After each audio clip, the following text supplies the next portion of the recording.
नमस्कार। आज हम डैनियल गोलमैन की उस जबरदस्त किताब के बारे में बात करने वाले हैं जिसने सफलता को देखने का हमारा नजरिया ही बदल दिया, इमोशनल इंटेलिजेंस।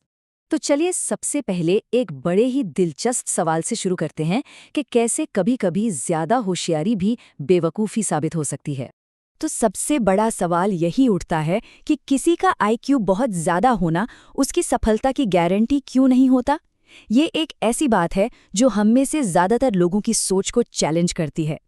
गोलमैन की रिसर्च ना एक बहुत जरूरी फर्क बताती है।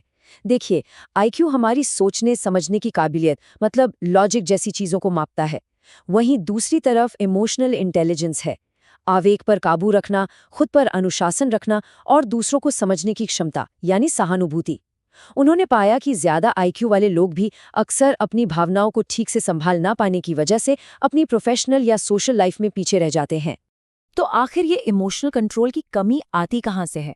यही सवाल हमें हमारे दूसरे हिस्से पर ले आता है, इमोशनल हाईजैकिंग की एनाटॉमी। इसे समझने के लिए हमें ये जानना होगा कि हमारे पास असल में दो दिमाग हैं। एक है सोचने वाला दिमाग यानी नियोकॉर्टेक्स और दूसरा है भावनात्मक दिमाग यानी एमिगडाला। और ये दोनों सिस्टम ना लगातार एक दूसरे से बात करते रहते हैं। और यहाँ सबसे जरूरी बात पता है क्या है? हमारा भावनात्मक दिमाग हमारे सोचने वाले दिमाग से कहीं ज्यादा तेज होता है। ये इतनी तेजी से रिएक्ट करता है कि ये हमारे लॉजिकल दिमाग को पूरी तरह से हाईजैक कर सकता है, मतलब उसे पूरी तरह से बाईपास कर देता है। और इसी प्रोसेस को कहते हैं इमोशनल हाईजैकिंग। ये एक ऐसी तेज भावनात्मक प्रतिक्रिया है जिस पर हमारे तर्क का कोई कंट्रोल नहीं होता। ये तब होता है जब हम गुस्से में किसी पर चिल्ला देते हैं या घबराहट में कोई जरूरी मीटिंग छोड़ देते हैं। ये सारे काम हमारी भावनाओं से होते हैं, लॉजिक से नहीं। तो सवाल ये है कि इन इमोशनल हाईजैकिंग से बचा कैसे जाए? जवाब है इमोशनल इंटेलिजेंस में। जैसा कि डैनियल गोलमैन ने लिखा है, इमोशनल इंटेलिजेंस एक मास्टर एप्टीट्यूड है, एक ऐसी क्षमता जो बाकी सभी क्षमताओं पर गहरा असर डालती है। मतलब ये वो नींव है जिस पर बाकी सारी सफलताएं टिकी होती हैं। तो असल में ये इमोशनल इंटेलिजेंस है क्या? चलिए इसे इसके 4 मेन स्किल्स में तोड़कर समझते हैं। ये 4 मेन एरियाज हैं। पहला है आत्म जागरूकता यानी अपनी भावनाओं को पहचानना। दूसरा है आत्म प्रबंधन यानी उन्हें काबू में रखना। तीसरा है सामाजिक जागरूकता यानी दूसरों की भावनाओं और उनके नजरिए को समझना।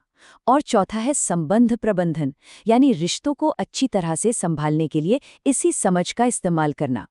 ये वो औजार हैं जो हमें अपनी इमोशनल और सोशल दुनिया को समझने में मदद करते हैं। सारी कहानी शुरू होती है आत्म जागरूकता से। ये बिल्कुल नींव की तरह है। ये अपनी भावनाओं को पहचानने और ये समझने की काबिलियत है कि वो हमारे विचारों और बर्ताव पर कैसे असर डाल रही हैं। क्या कोई ये समझ पा रहा है कि वो निराश महसूस कर रहा है और इस वजह से उसके फैसले लेने की क्षमता पर असर पड़ रहा है? इसके बाद आता है आत्म प्रबंधन। ये अपनी अचानक उठने वाली भावनाओं और व्यवहार पर काबू पाने की क्षमता है, अपनी भावनाओं को हेल्दी तरीके से मैनेज करने की क्षमता। ये गुस्से में तुरंत एक ईमेल भेजने की बजाय एक गहरी सांस लेने जैसा फर्क है। इमोशनल हाईजैकिंग को रोकने के लिए ये एक बहुत ज़रूरी औजार है। तो ठीक है, ये स्किल्स तो समझ आ गए, पर असल जिंदगी में ये इतने ज़रूरी क्यों हैं?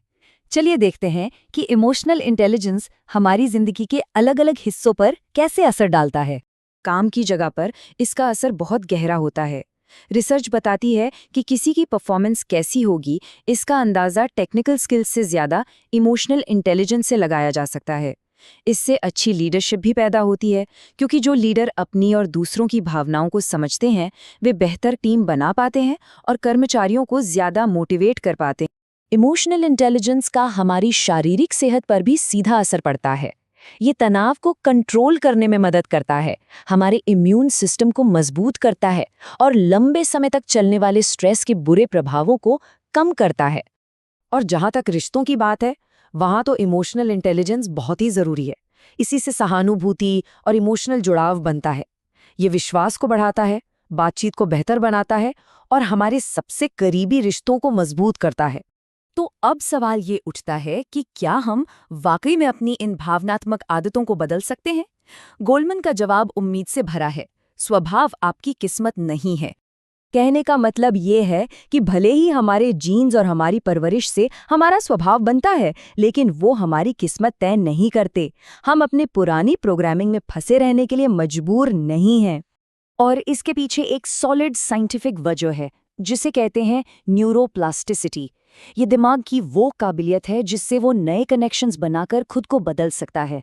इसका मतलब साफ है, इमोशनल स्किल्स को प्रैक्टिस से सीखा और सुधारा जा सकता है, जिससे हमारे दिमाग की वायरिंग सचमुच में बदल जाती है।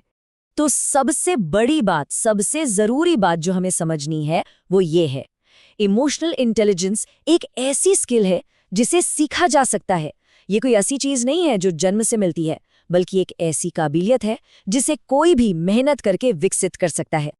तो इस सारी जानकारी के बाद एक सवाल खुद से पूछना बनता है, वो कौन सी एक इमोशनल स्किल है जिस पर आज से काम करना शुरू करने से जिंदगी में सबसे बड़ा फर्क आ सकता है।